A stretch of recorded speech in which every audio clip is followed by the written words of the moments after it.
Hello everyone, welcome to your very own favourite education channel dear school. आज हम क्या पढ़ने वाले हैं? आज हम क्लास 10 बायोलॉजी का third chapter that is how do organisms reproduce को कंटिन्यू करने वाले हैं। जी हाँ, अब तक हमने इस चैप्टर की 3 लेक्चर्स को अपने चैनल पे अपलोड कर दिया है, जिसमें हमने ऑलमोस्ट सारा ही एसेक्सुअल रिप्रोडक्शन जो है रीड कर लिया है। आज हमारा एसेक्सुअल रिप्रोडक्शन का लास्ट टॉपिक बचा है, जो कि है टिश्यू कल्चर। उसको हम फिनिश कर देंगे। साथ में हम सेक्सुअल रिप्रोडक्शन इन प्लांट्स को भी डिस्कस करना स्टार्ट करेंगे आज की इस पर्टिकुलर वीडियो में। तो आज की वीडियो होने वाली है बहुत इंपॉर्टेंट, तो जल्दी से लाइक कर दीजिए सेशन को और जल्दी से हमारे चैनल को सब्सक्राइब कर लीजिए और शेयर कर दीजिए अपने फ्रेंड से। तो चलो शुरू करते हैं। तो भाई, मेरा नाम है सुशांत सैनी और हम इस चैनल से यानी डियर स्कूल से जुड़े हुए हैं। आपको ऐसे ही free of cost quality education provide करते रहेंगे। तो भाई, आज का हमारा टॉपिक है टिश्यू कल्चर। टिश्यू कल्चर का मतलब क्या होता है, आप नाम से ही पता कर सकते हो। टिश्यू का मतलब है कुछ टिश्यूज, लाइक टिश्यू आप समझते हैं, सेल्स को मिलाकर के टिश्यूज बनते हैं। बहुत सारे सेल्स जो कंबाइन होते हैं किसी स्पेशलाइज्ड लोकेशन में कोई स्पेशलाइज्ड काम करने के लिए, वो टिश्यू कहलाते हैं। कल्चर का मतलब यहां पर है कि हमने उस तरीके के बहुत सारे यू कैन से सेटअप लगाए हुए हैं और आप बोल रहे हो कि ये हमने उसका पूरा का पूरा एक कल्चर बनाया हुआ है। ठीक है भाई, हम सब जानते हैं कि हमारे पास छोटे छोटे से सेल्स होते हैं। अगर वो स्पेशलाइज लोकेशन पे चले जाएं, स्पेशलाइज लोकेशन पे जाने के बाद वो किसी पर्टिकुलर टिश्यू की फॉर्मेशन करते हैं। ठीक है, ऐसा नहीं होता है डिफरेंट डिफरेंट टाइप्स के सेल्स एक जगह पे आकर के एक टिश्यू बनाएंगे। एक ही तरह के सेल्स एक तरह के टिश्यू का फॉर्मेशन कर सकते हैं, like cardiac cells cardiac tissues का फॉर्मेशन करेंगे, वो लिम्फ टिश्यू नहीं बना सकते, है ना। तो भाई, हर एक पर्टिकुलर सेल की एक पर्टिकुलर टिश्यू होती है जो कि वो लोग इकट्ठा होकर के बनाते हैं। एक सेल से टिश्यू नहीं बनते हैं, बहुत सारे सेल्स चाहिए होते हैं तब जाकर के टिश्यूज बनते हैं। तो ये हमारा टिश्यू का फॉर्मेशन होता है, जो कि मैंने जस्ट आपको समराइज कर दिया है। अब ये टिश्यू कल्चर क्या होता है, तो आप समझ सकते हो इसको भी एक वेजिटेटिव प्रोपेगेशन का ही एक एक्सटेंडेड फॉर्म। जी हाँ, वेजिटेटिव प्रोपेगेशन में हम क्या करते थे, हमें कोई प्लांट की टहनी मिल जाती थी, उसको हम जमीन में गाड़ देते थे, जिससे हमें एक नया प्लांट मिल जाता था। नहीं भी टहनी मिल रही है तो हम कुछ ऐसे प्लांट भी होते थे जिनकी हम लीव्स ले लेते थे, लाइक बायरोफेलम, बिगोनिया, इन सबकी हमने लीव्स ली थी और प्लांट और हमने उसको प्लांट कर दिया था। हमने क्या देखा, उसमें से एक नया पौधा उग के आ गया है। ठीक है, ट्यूबर्स का हमने यूज करा था, आलू, शकरगंज, इन सब का हमने ट्यूबर्स जो होते हैं इनको भी हमने इसी तरीके से उगाया था। इनसे काम नहीं चला था तो हमने फिर अपने आर्टिफिशियल मेथड लगाए थे, लाइक लेयरिंग, कटिंग और मोस्ट इंपोर्टेंटली ग्राफ्टिंग। ग्राफ्टिंग में हमने देखा था कि किस तरीके से अगर हम ये चाहते हैं कि हमारे पास दो तरीके के प्लांट हैं जो कि सेम फैमिली से बिलोंग करते हैं और हम चाहते हैं कि इन दोनों प्लांट की कैरेक्टरिस्टिक्स जो भी हैं वो एक प्लांट के अंदर आ जाएं, तो हम उसमें ग्राफ्टिंग करते थे। मैंने आपको पिछले लेक्चर में बहुत डिटेल में बताया था एग्जांपल लेकर के कि अगर आपके पास एक गुलाब का पेड़ है जो कि ऑरेंज रंग के गुलाब प्रोवाइड कराता है, एक गुलाब का पेड़ है जो कि लाल रंग के गुलाब प्रोवाइड कराता है, और आप चाहते हो कि आपके पास एक ऐसा गुलाब का पेड़ हो जिसपे लाल और ऑरेंज दोनों रंग के गुलाब आए, तो आप क्या करोगे? जी हाँ, आप ग्राफ्टिंग करोगे, है ना। ग्राफ्टिंग करने का क्या तरीका होता है, किस तरीके से किया जाता है, ये सब मैंने आपको पिछले लेक्चर में बताया था। तो इसमें आप ये देख रहे हैं कि आपको भाई पूरा का पूरा प्लांट का पूरा का पूरा एक पार्ट चाहिए। या तो आपको पूरी पत्ती चाहिए होगी, या आपको पूरा का पूरा स्टेम चाहिए होगा, या प्लांट का कोई भी एक पार्ट चाहिए होगा, है ना। चाहे वो रूट हो, चाहे वो स्टेम हो, चाहे वो लीफ ही क्यों ना हो। तो यहाँ पे जितने भी हमने तरीके समझे थे, इसमें जितने भी तरीके थे वो हम देख पा रहे थे कि सारे के सारे कहीं ना कहीं हमें सबके लिए हमें कुछ ना कुछ प्लांट के पार्ट चाहिए थे, पूरे पूरे पार्ट चाहिए थे, लाइक लीफ चाहिए थी, रूट चाहिए थी, या स्टेम चाहिए थी। लेकिन अगर हमारे पास प्लांट की कमी है, मतलब कि हम नहीं वेस्ट कर सकते इस तरीके से टहनी तोड़ तोड़ करके, तो हम क्या करें? तो इसका सोल्यूशन है टिश्यू कल्चर। जी हाँ, टिश्यू कल्चर में क्या होता है, अगर आपके पास एक प्लांट है, मान लीजिए आपके पास कोई प्लांट है, आप इस प्लांट की एक ग्रोइंग टिप को पकड़ लीजिए, कोई भी एक ग्रोइंग टिप हो, उसको काट लीजिए, उसके छोटे से सेल ले लीजिए, उन सेल से थोड़े से सेल को स्क्रैच करके ही आप बहुत सारे प्लांट को बना सकते हो। यानी कि भाई, आपने ना तो प्लांट की स्टेम को तोड़ा, ना आपने उसकी लीफ को तोड़ा, ना आपने उसकी रूट को तोड़ा, आप उसके जस्ट कोई ग्रोइंग टिप को आप पकड़ के गए। ग्रोइंग टिप का मतलब होता है प्लांट का वो वाला पार्ट जो ग्रो कर रहा हो। ठीक है, जैसे छोटे छोटे से ट्विक्स आती है ना, ट्विक्स जिसको बोलते हैं, हरे हरी सी लाइट ग्रीन कलर की प्लांट में आपको देखने को मिलेगी, जिनको ट्विक्स बोलते हैं, नई नई मोले होती हैं जो, उन्हें बोलते हैं ग्रोइंग टिप्स। अगर आप उनको स्ट्रेच करके एक पर्टिकुलर कंडीशन पे लेकर के जाओगे तो उनसे आप बहुत सारे प्लांट उगा सकते हो उसी तरीके के। मतलब कि अब आपको ना तो स्टेम चाहिए, ना आपको रूट चाहिए, और ना ही आपको बेटा लीफ चाहिए। आप सिंपल थोड़ा सा स्क्रैच करके थोड़े से सेल्स को लेकर के प्लांट के आप बहुत सारे प्लांट को उगा सकते हो। और इन प्लांट की क्या खासियत होगी बेटा? जी हाँ, ये डिसीज फ्री होंगे, इनमें कोई बीमारियां भी नहीं हो सकती है। तो एक फायदा तो इसका ये होता है कि इससे आप ऐसे प्लांट को उगाओगे जिसमें बीमारी होने की बहुत कम प्रोबेबिलिटी होगी। मतलब इस मेथड से जो भी प्लांट रिप्रोड्यूस होकर के आएंगे उनमें बीमारी बहुत कम होती है। ठीक है, बीमारी होने के बहुत कम चांसेस होते हैं। दूसरा बेटा, जरूरी तो नहीं है ना कि सारे के सारे प्लांट वेजिटेटिव प्रोपेगेशन से ही रिप्रोड्यूस हो जाए, है ना। हो सकता है कुछ ऐसे भी प्लांट हों जो कि ना तो लीफ से रिप्रोड्यूस हो, ना रूट से हो, ना ट्यूबर्स हो उनके पास। ठीक है, मतलब जो हमने अब तक तरीके पढ़े, लेयरिंग, कटिंग, ग्राफ्टिंग, ये तरीके जितने भी पढ़े, इनसे वो रिप्रोड्यूस हो ही नहीं पा रहे हैं। तो भाई उनको तो रिप्रोड्यूस करवाना पड़ेगा, क्योंकि भाई हमें तो ऐसे प्लांट बहुत सारे चाहिए।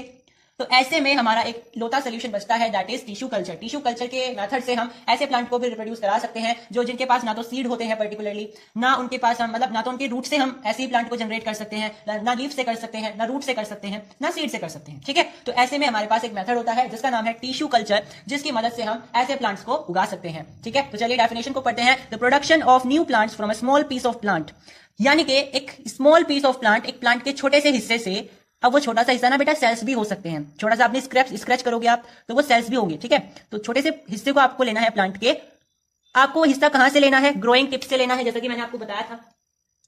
Removed from the growing tips of the plant in a suitable growth medium cold culture solution, वो आपको स्क्रैच करके, जो भी आप प्लांट का पार्ट ले रहे हो उसको आपको स्क्रैच करना है और आपको उसे कल्चर सोल्यूशन में डाल देना है। उस मीडियम में वो ग्रो करने लगेगा। किस तरीके से करेगा वो भी हम आगे देखने वाले हैं। तो बेसिकली ये मेथड क्या कहता है कि आप नए प्लांट का प्रोडक्शन करोगे, कैसे करोगे, आपने किसी प्लांट के पार्ट से बस ग्रोइंग टिप से थोड़ा सा आपने स्क्रैच किए प्लांट के पार्ट को या सेल्स को और आपने उसे एक पर्टिकुलर मीडियम में रख दिया जिसको आप कल्चर सोल्यूशन बोलते हो, और उसके बाद वो ग्रो होने लगेगा। इस तरीके से आपने छोटे से पार्ट से, प्लांट के एक छोटे से पार्ट से आपने बहुत सारे ऐसे ही प्लांट को प्रोड्यूस करवा दिया। ठीक है, तो चलिए अब डायग्रामेटिक मेथड से समझने की कोशिश करते हैं कि किस तरीके से टिश्यू कल्चर को परफॉर्म किया जाता है। तो भाई हमारे पास, जैसे कि मैंने आपको बताया, आप प्लांट को लेते हो, लाइक आपके पास कोई प्लांट है। ठीक है, ये आपके पास कोई प्लांट है बेटा, आपने इस प्लांट की कोई भी ग्रोइंग टिप को लिया, लाइक ये ग्रोइंग टिप है, आपने इसके थोड़े से सेल्स को लिया और आप इसको ला करके कल्चर सोल्यूशन में डाल दोगे। सपोज करिए ये आपका कल्चर सोल्यूशन है। सोल्यूशन मतलब कोई सोल्यूशन, आप समझते हो, सोल्यूट और सोलवेंट का जो मिक्सचर होता है उसको आप बोलते हो सोल्यूशन। और ये कल्चर सोल्यूशन है। कल्चर सोल्यूशन क्योंकि उसकी ग्रोथ को इफेक्ट करेगा। जो आपने सेल्स लिए हैं ना, उन सेल्स से, सिंपल आपने सेल लिए, उस सेल से आप प्लांट को ग्रो कर पाओगे। तो भाई ऐसी कुछ तो खास बात होगी ना इस सोल्यूशन में, इस कल्चर सोल्यूशन में, जो कि आप सेल्स को प्लांट में तब्दील कर दोगे। नहीं तो आप सिंपल पानी ले लीजिए, लेकिन उससे नहीं होगा। क्यों? क्योंकि इस कल्चर सोल्यूशन के अंदर कुछ पर्टिकुलर चीजें हैं, कुछ इंपॉर्टेंट न्यूट्रिएंट्स हैं जो कि उन सेल्स की ग्रोथ को इफेक्ट करेंगे कि वो सेल्स प्लांट में बदल जाएंगे। ठीक है, अब ऐसी क्या क्या चीजें होती हैं भाई? इस कल्चर सोल्यूशन के अंदर बहुत सारे न्यूट्रिएंट्स होते हैं। अब ये जो न्यूट्रिएंट्स इसमें रखे जाते हैं वो डायरेक्ट नहीं रखे जाते, उनको जेली की फॉर्म में रखा जाता है। लाइक आपने जेली की टॉफियां खाई होंगी ना, लाइक दैट, बिल्कुल उसके जैसा। आप इसमें जो कल्चर सोल्यूशन रखते हो उसमें आप जेली की फॉर्म में, यानी एक अगर होता है, अगर एक जेली टाइप स्ट्रक्चर होता है, उसकी फॉर्म में आप यहाँ पे न्यूट्रिएंट्स रखते हो। यानी कि न्यूट्रिएंट्स को आपको डायरेक्ट नहीं डालना है, न्यूट्रिएंट को आपको कुछ मीडियम देना है और वो मीडियम है जेली। यानी आपको न्यूट्रिएंट को जेली की फॉर्म में इसमें डालना है। इनमें सारे वो न्यूट्रिएंट्स होंगे जो कि प्लांट की ग्रोथ के लिए जरूरी है।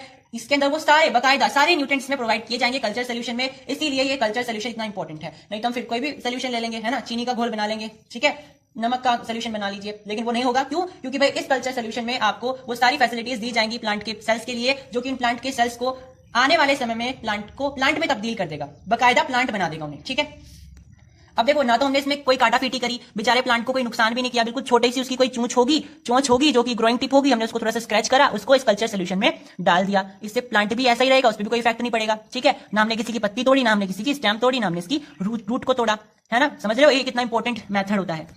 और सिंपल इसको हमने कल्चर सोल्यूशन में डाल दिया। वो कल्चर सोल्यूशन हमने किस तरीके से बनाया है? जेली की फॉर्म में बनाया है, जिसके अंदर सारे के सारे न्यूट्रिएंट्स अवेलेबल हैं जो कि प्लांट की ग्रोथ को इफेक्ट करते हैं। तो ये कल्चर सोल्यूशन इसलिए इंपॉर्टेंट हो जाता है। क्यों? क्योंकि इसके अंदर बहुत सारे न्यूट्रिएंट्स होते हैं और साथ में ना इसके अंदर हार्मोन्स भी होते हैं। हार्मोन्स कौन से होंगे? इंसानों के हार्मोन्स होंगे? नहीं, प्लांट के तो हार्मोन होंगे, यानी कि आप बोल सकते हो फाइटो हार्मोन्स होंगे या प्लांट के हार्मोन्स होंगे। ठीक है, प्लांट हार्मोन्स या फाइटो हार्मोन्स। यानी इस स्टेराइल सोल्यूशन में या स्टेराइल जेली सोल्यूशन में आपको न्यूट्रिएंट्स भी मिल जाएंगे सारे के सारे, जो कि प्लांट की ग्रोथ को इफेक्ट करेंगे, उनको प्लांट की ग्रोथ को बढ़ाएंगे, बेसिकली इन्फ्लुएंस करेंगे। दूसरा, इसमें फाइटो हार्मोन्स यानी कि प्लांट हार्मोन्स भी अवेलेबल होंगे। अब न्यूट्रिएंट्स तो समझ में आता है कि न्यूट्रिएंट से क्या होगा, प्लांट के जब प्लांट बन जाएंगे बेसिकली, तो उनको न्यूट्रिएंट्स मिलेंगे, तभी तो वो ग्रो हो पाएंगे। लेकिन ये हार्मोन्स क्यों हमने इसमें रखे हैं? तो भाई मैंने आपको हार्मोन्स पढ़ाए थे कंट्रोल एंड कोऑर्डिनेशन चैप्टर में। फाइटो हार्मोन्स मैंने बहुत सारे तरीके के बताए थे, तो हमने ये देखा था उसमें बहुत सारे हार्मोन ऐसे भी हैं जो कि सेल डिवीजन करते हैं। पढ़ाया था मैंने, सेल डिवीजन का एक फंक्शन होता है हार्मोन्स का, प्लांट हार्मोन्स का। तो यस, उसी वजह से हम इसमें फाइटो हार्मोन्स रखने वाले हैं, क्योंकि हमने थोड़े ही तो सेल लिए। अब एक इतने से सेल से तो प्लांट बनने से रहे, हमें तो पूरा पेड़ पैदा करना है ना, यहाँ पे पेड़ बनाना है हमें तो पूरा का पूरा। कैसे बनाएंगे? तो हमें यहाँ पे फाइटो हार्मोन्स डालने पड़ेंगे बेटा। फाइटो हार्मोन से होगा क्या? वो सेल डिवीजन करेंगे। हमारे पास यहाँ पे एक सेल होगा, वो सेल डिवाइड होके बहुत सारे सेल बनाएंगे और एक सेल का एक गुच्छा बना लेंगे। ठीक है, तो यानी यहाँ पे अगर एक दो सेल होंगे तो वो सेल डिवाइड होते चले जाएंगे। क्यों होंगे डिवाइड बेटा? क्योंकि उसके अंदर फाइटो हार्मोन्स है, उसके अंदर फाइटो हार्मोन्स है। डिवाइड होके वो एक लंप लाइक स्ट्रक्चर बना लेंगे, एक लंप लाइक स्ट्रक्चर यानी गुच्छा टाइप स्ट्रक्चर बना लेंगे, जिसको आप कैलस बोलते हो। और जैसे ही इसमें कैलस पैदा हो जाएगा, यानी एक लंप लाइक स्ट्रक्चर पैदा हो जाएगा, आपको इस लंप को, इस कैलस को दूसरे कंटेनर में ट्रांसफर कर देना है, दूसरे कंटेनर में ट्रांसफर कर देना है। अब वो क्या कंटेनर होगा, उसके अंदर क्या हम कुछ स्पेशल चीज अलग से डालेंगे, वो बात की बात है। अभी समझिए हमें कैसे पता चलेगा कि लंप पैदा हो गया है। तो बेटा ये अलग दिख जाएगा, जैसे आपने यहाँ पे कुछ स्क्रैचिंग करी होगी सेल्स की, तो आपने इसके अंदर डाली होगी। फाइटो हार्मोन्स इसके अंदर है, न्यूट्रिएंट्स इसके अंदर है, तो वो डिवाइड होंगे। ठीक है, क्या डिवाइड होंगे, सेल्स डिवाइड होंगे जो आपने इसमें से रखे थे, तो वो डिवाइड होके एक गुच्छा टाइप स्ट्रक्चर बना लेंगे जो कि आपको विजिबल होगा। ठीक है, और जनरली ये जो काम है वो लेबोरेटरीज में किया जाता है, तो हो सकता है इसमें माइक्रोस्कोप की मदद भी ले ली जाए। ठीक है, तो अभी के लिए आपको इतना ध्यान रखना है कि इसमें एक callus like structure, lump like structure यहाँ पे बन जाएगा, और जैसे ही ये बने आपको वेट नहीं करना है, आपको इसको ट्रांसफर कर देना है दूसरे कंटेनर में। तो चलिए दूसरे कंटेनर में चलते हैं। अब आगे हैं हम दूसरे कंटेनर में। अब मेरी बात को ध्यान से सुनिएगा, जो हमने फर्स्ट कंटेनर लिया था, जो हमने उसमें हार्मोन्स लिए थे, उनका बेसिकली मकसद क्या था लेने का, यही था कि वो फटाफट से डिवाइड हो जाए, है ना, क्योंकि हमने तो बहुत कम सेल्स लिए थे। हमने जो प्लांट का जरा सा पार्ट लिया था, हमने बस जरा सा प्लांट को घस दिया था ऐसे, जो उसकी ग्रोइंग टिप्स होती हैं, और उसको उस कंटेनर में डाल दिया था। अब हमारा मेन मकसद था कि हमने थोड़े से सेल्स लिए हैं, किसी तरीके से ये डिवाइड हो जाए ताकि हमारे पास बहुत ज्यादा सेल्स आ जाए, मल्टीपल सेल्स आ जाए, क्योंकि भाई प्लांट क्या होता है, एक मल्टी सेलुलर ऑर्गेनिज्म होता है, तो हमें मल्टी सेल्स चाहिए, है ना। तो हमारा मेन मकसद क्या था उस समय, कि हमें इन सेल्स को डिवाइड करना है मल्टीपल सेल्स में। तो हमने उस समय जो फाइटो हार्मोन्स यूज करे होंगे, वो फाइटो हार्मोन्स कौन से होंगे, जो सेल डिवीजन दिखाएंगे, मतलब कि जो सेल्स को डिवाइड करते होंगे। अब जैसे ही हमारा काम हो गया, लंप बन गया, कैलस बन गया, हमने इसको ट्रांसफर कर दिया एक नए कंटेनर में, क्योंकि भाई हमारा सेल डिवीजन का काम तो खत्म हो ही गया ना, एक बार सेल डिवीजन स्टार्ट हो गया उसके बाद तो होता ही रहेगा। अब हमें इसमें कुछ ऐसा करना है कि इस लंप में रूट वगैरह निकलने लगे, जड़ वगैरह निकलने लगे, पत्तियां निकलने लगे। तो हम क्या करेंगे, अब इस नए कंटेनर में न्यूट्रिएंट्स तो रखेंगे ही रखेंगे, लेकिन हमें अब इसमें कुछ ऐसे फाइटो हार्मोन्स रखने हैं, कुछ ऐसे प्लांट हार्मोन्स रखने हैं जिससे ग्रोथ होती हो। यानी कि जो हमने फर्स्ट कंटेनर लिया था उसमें जो हमने फाइटो हार्मोन्स लिए थे वो सेल डिवीजन करते थे, लेकिन अब जो हमें फाइटो हार्मोन्स लेने हैं वो ग्रोथ करेंगे। समझ में आई बात। तो उनका सेल डिवीजन का फंक्शन था, इनका ग्रोथ का फंक्शन है। क्यों, क्योंकि रूट्स वगैरह निकालेंगे। तो भाई हमने यही काम किया, इस लंप को इस दूसरे कंटेनर में रख दिया, जिसको आप बोल सकते हो कंटेनर 2।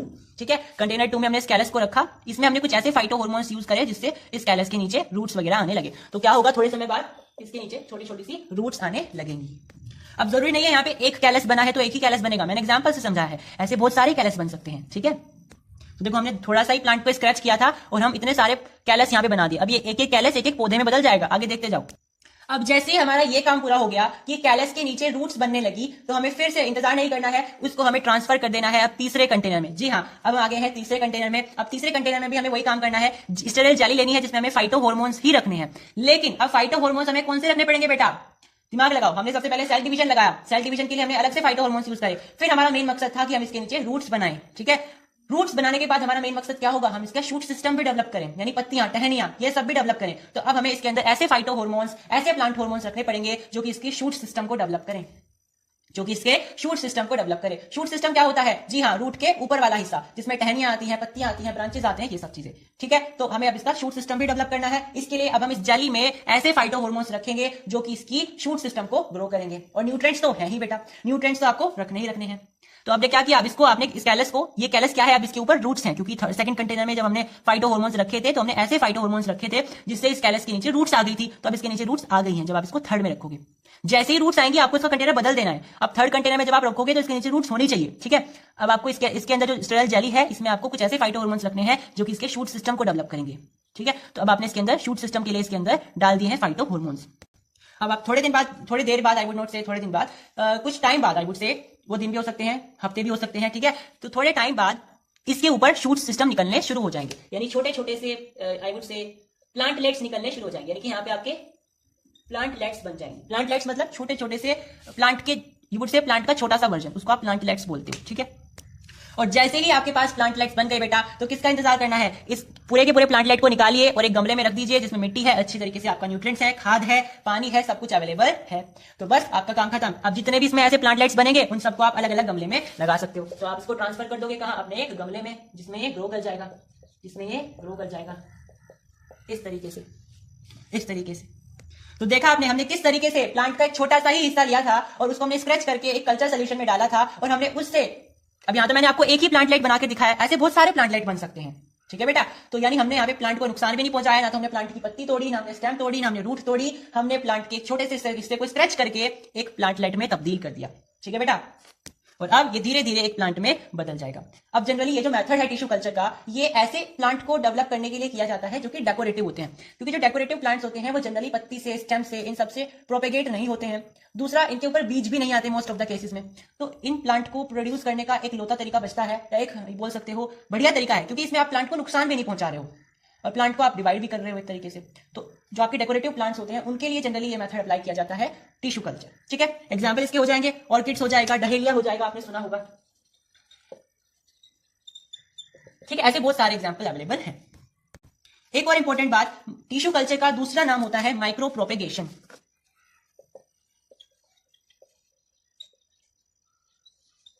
जी हाँ, माइक्रो प्रोपेगेशन। अब माइक्रो प्रोपेगेशन का नाम पढ़ने के पीछे क्या लॉजिक है बेटा?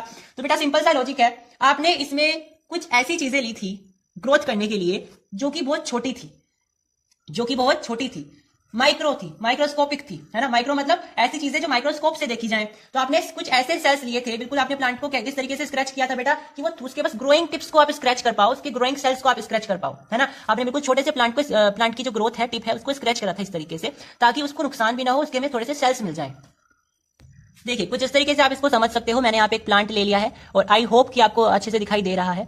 इसमें ये जो सामने वाली जो ये लाइट ग्रीन की, देखिए ये वाली, ये जो आप देख पा रहे हो इधर, ये जो है ये एक नई ग्रोइंग टिप है। ठीक है, ये नई अभी इसमें प्लांट में आई थी, ये ग्रोइंग टिप है प्लांट की। इस तरीके की ग्रोइंग टिप को ही आपको स्क्रैच करना है बेटा, इस तरीके की ग्रोइंग टिप को ही आपको स्क्रैच करना है। अब स्क्रैच करने का मतलब यानी आप इसको पूरी को तोड़ लोगे। स्क्रैच करने का एक तरीका होता है, वो लेबोरेटरी में सिखाया जाता है। ठीक है, आपको जस्ट इसको स्क्रैच करना है, इसको पूरे को तोड़ नहीं देना है। स्क्रैच करने के बाद आपको इससे थोड़े बहुत सेल्स मिल जाएंगे, जो कि दिखने में थोड़ा सा चूड़ा टाइप स्ट्रक्चर लगेगा। आपको उसको कल्चर सोल्यूशन में डाल देना है। ठीक है तो वो सेल्स ही, थोड़े से सेल्स होंगे, लेकिन आपने क्या किया, उन सेल्स को लिया और उस कल्चर सोल्यूशन में डाल दिया। कल्चर सोल्यूशन में डालने से बेटा हुआ क्या, उसमें कैलस बन गया, लंप लाइक स्ट्रक्चर बन गया, जिससे धीरे धीरे उनके अंदर रूट्स आने लगी, फिर शूट्स आने लगी, फिर प्लांटलेट्स बन गए। आपने उनको ट्रांसफर कर दिया अलग अलग गमलों में और वो प्लांट बन गए। तो यहाँ पे आपने क्या ऑब्जर्व किया, आपने शुरुआत कहां से करी थी बेटा? आपने शुरुआत करी थी एक ऐसी चीज से जो कि बहुत ही आई वुड से माइक्रोस्कोपिक है, क्योंकि आपने यहाँ पे जो प्लांट को आप यहाँ से प्लांट की ग्रोइंग टिप को आप स्क्रैच करोगे, ये बहुत माइक्रोस्कोपिक चीज हो गई, बहुत ही माइक्रोस्कोपिक चीज हो गई। तो माइक्रोस्कोपिक चीज से आपने प्लांट को प्रोपेगेट करने की कोशिश करी है। ठीक है, आपने माइक्रोस्कोपिक चीज से प्लांट को प्रोपेगेट करने की कोशिश करी है, इसीलिए इसका टिश्यू कल्चर का दूसरा नाम होता है माइक्रो प्रोपेगेशन, क्योंकि आपने प्लांट का एक ऐसा पार्ट लिया जो कि माइक्रोस्कोपिक था, और उस माइक्रोस्कोपिक पार्ट से आपने प्लांट को प्रोपेगेट करने की कोशिश करी, जिसे आप बोलते हो micro propagation. So this was all in tissue culture बेटा। टिश्यू कल्चर यही आपका पूरा कॉन्सेप्ट था, किस तरीके से आपको टिश्यू कल्चर करना होता है। ठीक है, तो यहाँ पे आपका लगभग आप बोल सकते हो एसेक्सुअल रिप्रोडक्शन लगभग खत्म होने को है। कुछ इंपॉर्टेंट फैक्ट्स हैं जो मुझे आपको बताने हैं। सबसे पहला फैक्ट है व्हाट आर क्लोन्स। कभी कभी पूछ लिया जाता है कि क्लोन्स क्या होते हैं, व्हाट आर क्लोन्स।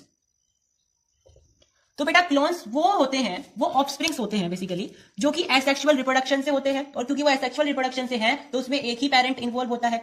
कहने की बात है जब नया ऑर्गेनिज्म प्रोड्यूस हो एक पेरेंट के द्वारा एसेक्सुअल रिप्रोडक्टिव मोड से, तो उसको आप क्लोन बोलते हो।